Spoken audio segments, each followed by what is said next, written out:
Today, I begin a new life. Today, I shed my old skin, which had too long suffered the bruises of failure and the wounds of mediocrity. Today, I am born anew, and my birthplace is a vineyard, where there is fruit for all. Today, I will pluck grapes of wisdom from the tallest and fullest vines in the vineyard. For these were planted by the wisest of my profession, who have come before me, generation upon generation. Today, I will savor the taste of grapes from the vines, and verily, I will swallow the seed of success, buried in each new life, will sprout within me. The career I have chosen is laden with opportunity, yet it is fraught with heartbreak and despair and the bodies of those who have failed. Where they, piled one atop another, would cast its shadows upon all the pyramids of the earth. Yet I will not fail, as the others, for in my hands I now hold the charts which will guide me through perilous waters to shores, which only yesterday seemed but a dream. Failure will no longer be my payment for my struggle, just as nature made no provision for my body to tolerate pain, neither has it made my provision for myself to suffer failure. Failure, like pain, is alien to my life. In the past, I accepted it as I accepted pain. Now, I reject it and am prepared for wisdom and principles which will guide me out of the shadows into the sunlight of wealth, position, and happiness, far beyond my most extravagant dreams, until even the golden apples in the garden of Hesperides will seem no more than my just reward. Time teaches all things to he who lives forever, but I do not have the luxury of eternity. Yet within my allotted time, I will practice the art of patience, for nature acts never in haste. To create the olive, king of all trees, 100 years is required. An onion plant is old in 9 weeks. I have lived as an onion plant, and it has not pleased me. Now I would make the greatest of olive trees, and in truth the greatest of salesmen. And how will this be accomplished?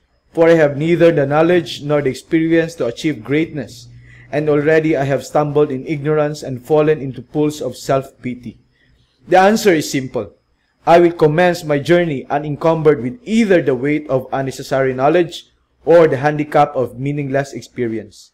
Nature already has supplied me with knowledge and instinct far greater than any beast in the forest, and the value of experience is overrated, usually by old men who nod wisely and speak stupidly.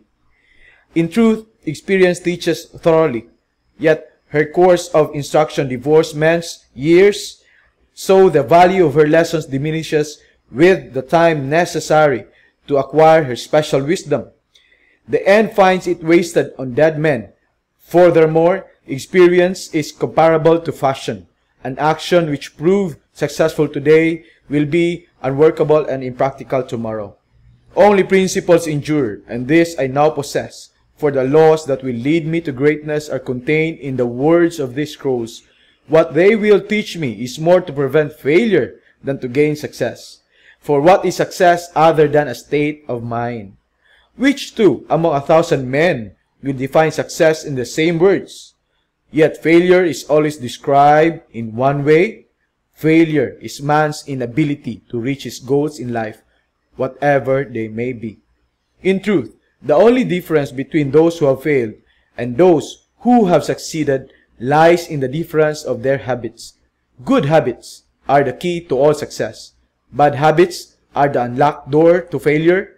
Thus, in the first law, I will obey which precedeth all others is, I will form good habits and become their slave. As a child, I was slave to my impulses. Now, I am slave to my habits, as are all grown men.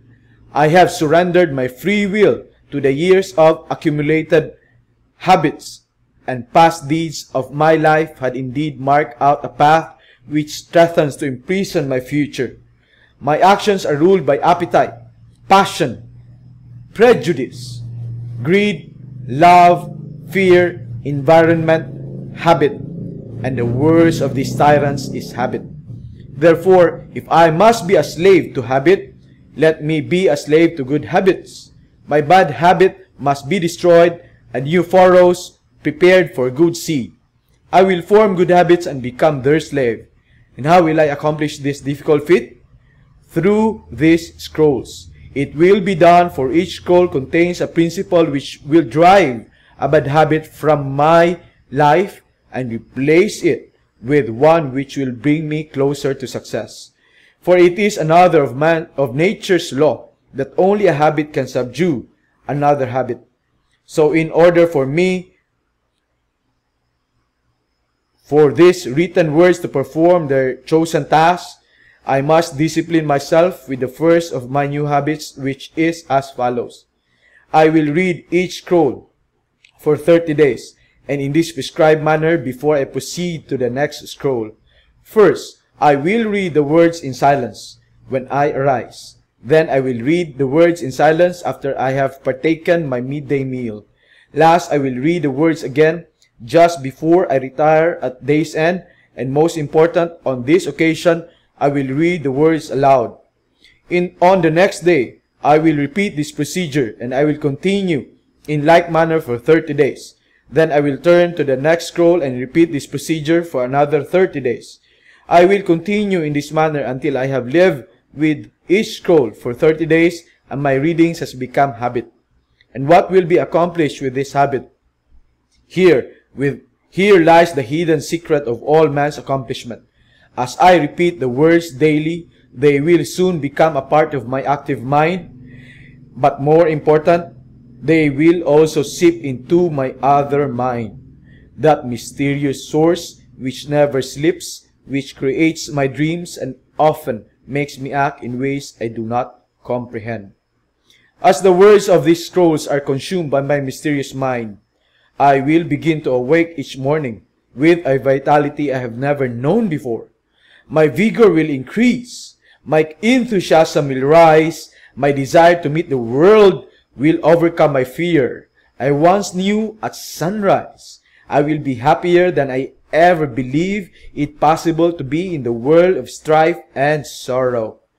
Eventually, I will find myself reacting to all situations which confront me as I was commanded in the scrolls to react. And soon, these actions and reactions will become easy to perform. For any act with practice becomes easy. Thus, a new and good habit is born, for when an act becomes easy through constant repetition, it becomes a pleasure to perform. And if it is a pleasure to perform, it is man's nature to perform it often. When I perform it often, it becomes a habit, and I become its slave. And since it is a good habit, this is my will. Today, I begin a new life.